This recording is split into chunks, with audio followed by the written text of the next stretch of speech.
ছোট্ট ভুল আমাদের ইংলিশকে প্রতিনিয়ত দুর্বল করে তুলছে। আমরা অনেকেই মনে করি হ্যাভিং মানে প্রেজেন্ট টেন্স এবং আমরা সব জায়গাতে হ্যাভিং ইউজ করে দিই।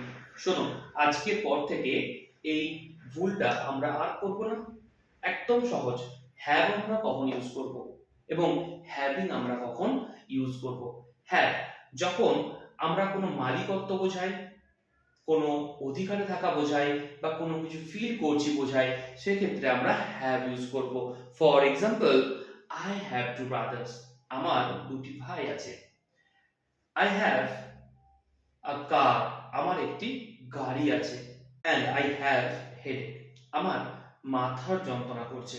তাহলে মাথার যন্ত্রণা আমরা অনুভব করছি, সেই জন্য এখানে হ্যাভ ইউজ হলো। At the another side, having, কোনো কাজ এখন হচ্ছে, অর্থাৎ কোনো কিছু আমরা খাচ্ছি, পান করছি, কোনো টেম্পোরারি এক্সপেরিয়েন্স এবং কোনো শর্ট টার্ম অ্যাক্টিভিটিস এর ক্ষেত্রে আমরা হ্যাভিং ইউজ করব। For example, I am having lunch right now, আমি এখন দুপুরের খাবার খাচ্ছি।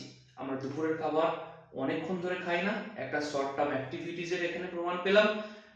হি ইজ হ্যাভিং টি, সে এখন চা খাচ্ছে। আমরা চা খাই খুব অল্প সময়ের অনুভূতি নিয়ে, সেই জন্য এখানে হ্যাভিং ইউজ হলো। এরকম আরো ভিডিও পেতে follow and subscribe Ifti learning academy, from grammar to fluency. After all, thanks for watching.